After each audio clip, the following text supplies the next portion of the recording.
We use land without consideration because we regard it as our commodity. Land is actually a community to which we all belong. We do not own the land. We have simply borrowed it from future generations. You are watching Our Environment, Our Future. Our focus today, environmental land use planning and management. My name is Ruth Benzuwitola. Welcome to the program.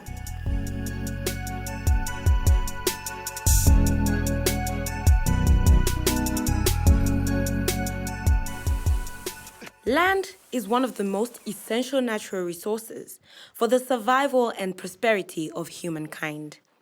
It is the platform on which human activity takes place. It is also the source of materials needed for all this activity.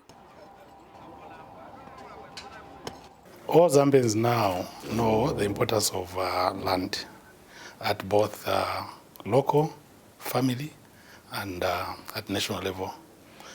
At family level, we all know that we use land for housing. We use land for agriculture to feed ourselves and our families. So basically, we can't do without land. At national level, all development activities take place on land. So that is how important land is at both local, family, and national level. The productivity and sustainability of land is determined by the interaction between land resources, climate, and human activities. The way any society allocates land for human and other uses determines the character, quality, and pace of human development.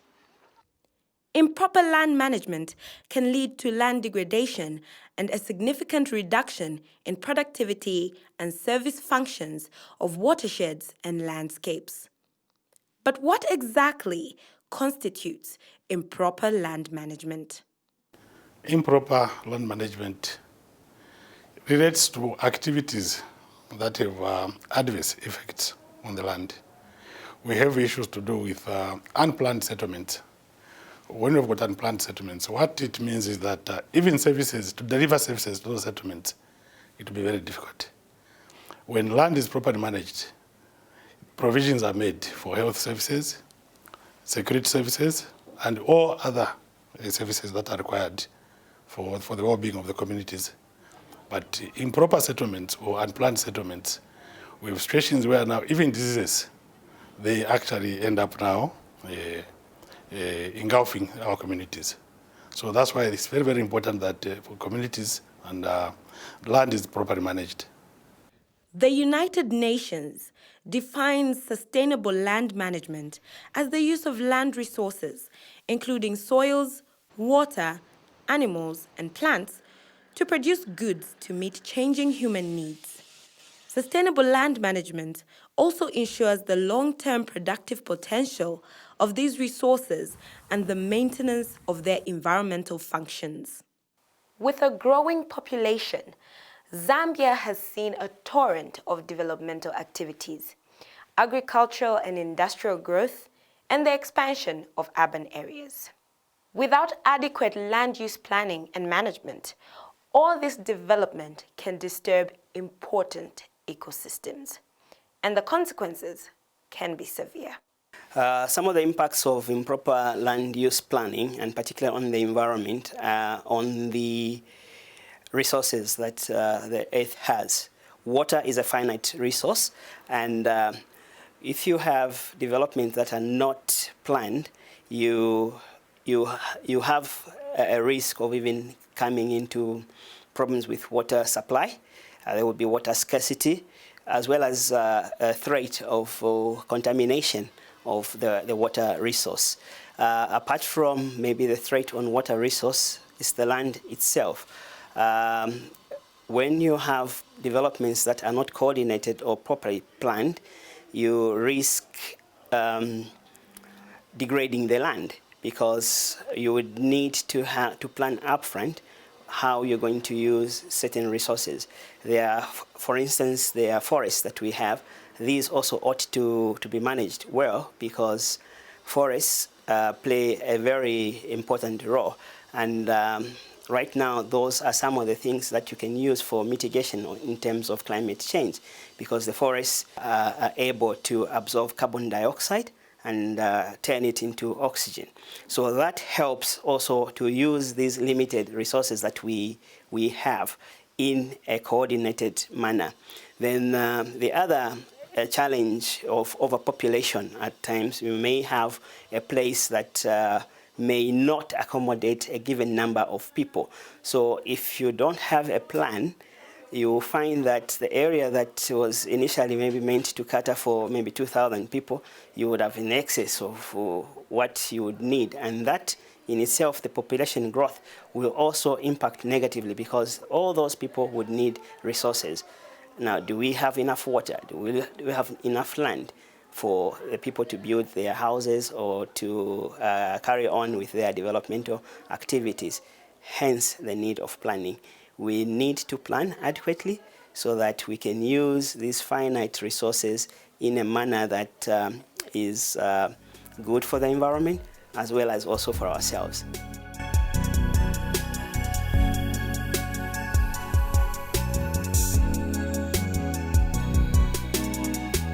ZEMA is governed by the Environmental Management Act, number 12 of 2011. And we have also subsidiary regulations such as the Environmental Impact Assessment Regulations, as well as the Environmental Management Licensing Regulation. So with regard to land management, the Environmental Impact Assessment is one such tool that ZEMA uses to ensure that development happens in a coordinated manner, or it's sustainable. In that, I mean that development that will take care of the present needs of the generations, as well as that of the future generation, without compromising their ability to meet their own needs then. So ZEMA, through the Environmental Impact Assessment, requires that developers or proponents carry out an environmental impact assessment. And that will also show how that land will be used, what resources will be used, how much of those resources, and what are the negative impacts that would arise as a result of a developmental project, and how can you mitigate the negative impacts of a developmental activity. So in a nutshell, ZEMA's role is to ensure that development that require an environmental impact assessment do not proceed before the agency can issue such an authorization through a decision letter. Other than the environmental impact assessment, we also have another tool called strategic environmental assessment. So the strategic environmental assessment is an assessment done for policies, programs, and plans, so that as you plan, for instance, even the land use planning, or you are designating a new town, you ought to know where different facilities will sit, which is the area where you're going to have industrial, residential, the CBD, and also plan around the resources that we have. Like I mentioned, the resources are finite, so we need to plan to ensure that there's equitable use of these finite resources, such as water, even the land itself. Land rehabilitation is the process of returning the land ravaged to a degree of its former state, after some process has resulted in its damage. Mopani Mine is an example of an industry that has rehabilitated land following the decommissioning and closure of mining activities in a place called Area D in Kitwe. Where we are standing now, we had an open pit here. Open pits are basically, if your ore is close to surface, you can't sink a shaft, so you do an open pit. You start off by taking out material which is above the mineral, in this case, copper ore, and then you take out the ore. When we finished, then we looked at the options of, do we just fence it off and leave it as an open side? Then we decided that we needed to backfill it. So that's how, where we are standing now, it was a pit measuring 600 meters in length, 150 meter across, and 50 meters deep. So then we backfilled this site, and that's where you can see it now. It looks as if it has turned to its back to natural state. It's still in the process of that return, and over years, it will be like the way it was before. There are various other rehabilitations that are examples of best practices in environmental land use planning and management. Tiffany's Canyon was a quarry site and is now used for recreational activities.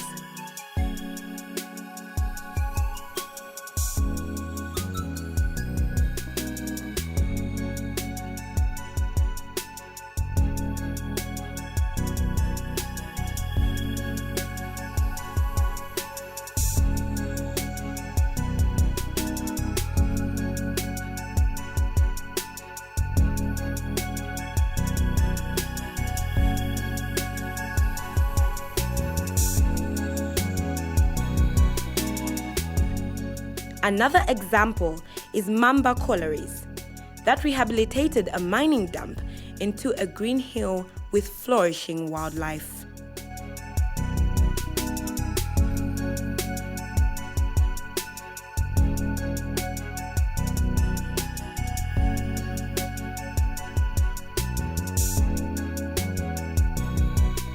As you can see around, the greenery you are able to see around is part of the efforts of a good environmental practice. The water that we consider to be wastewater, we treat it, then we get it, we use it for watering our environment. So really, we are a good environmental practicing company. We don't try to put anything to waste. What we do is we've got a section under environmental section, which is in charge of the greenery. So these guys, they ensure that we plant grass and we water grass, and it looks nice, very attractive, environmental friendly, so that you people who are visiting Mamba, you are able to appreciate our efforts we are putting in environmental protection. It is not only large-scale economic activities that degrade land, which must be rehabilitated. There is also need for proper land management and land use planning at community level. The environmental impact assessment process, as well as the strategic environmental assessment, are participatory processes. So by that I mean that these are processes that enables the developer to interact with interested or affected persons. So the community can get involved at the stage when a developer is preparing their environmental assessment or strategic environmental assessment.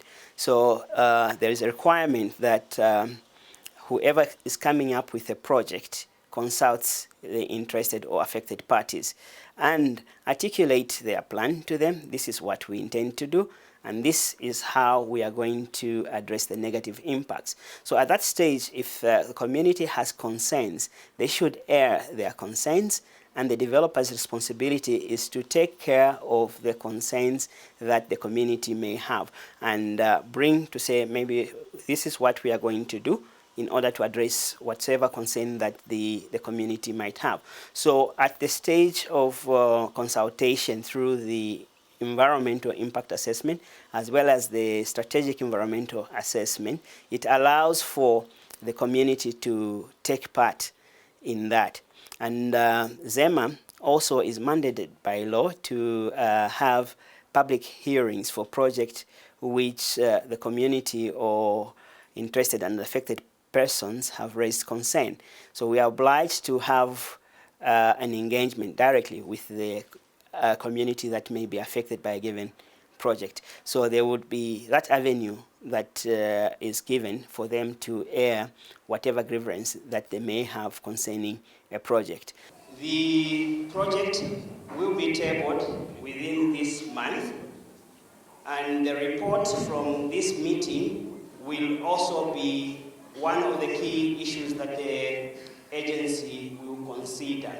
There are two possible decisions. If this project is approved, we will give it conditions. There will be conditions for the developer, which is Lusaka Water and Sewerage, to adhere to as they implement this project. The other decision may be a rejection.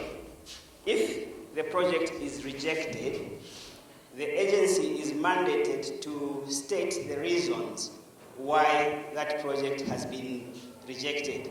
And if it has been rejected, then the people are not happy, they can appeal to the minister responsible for environmental protection.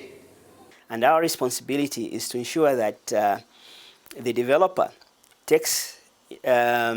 mitigates for those negative impacts.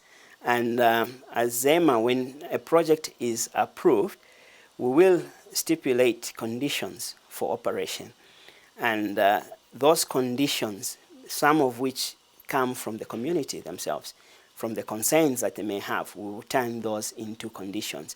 So in that way, we ensure that the development is done in a manner that it will not negatively affect the environment.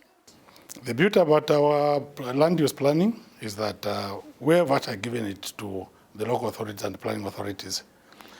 Through the planning authorities and the local authorities, communities can participate through their civic leaders, who are also members of some of these subcommittees within the councils. So the communities can participate through their leaders. So it's very, very important that the people that they choose do consult them on very important issues that affect their livelihoods. Land use planning, management, and rehabilitation protects farmland, forests, water quality, open space, and wildlife habitat, and at the same time increases property value and human health. Considering all these effects, what then is being done to encourage proper land use and management? On the other hand, uncontrolled development will destroy the natural environment and eventually will affect long-term economic growth. You have been watching Our Environment, Our Future. My name is Ruth Benzo-Witola. Catch me on this channel at this time next week. Bye for now.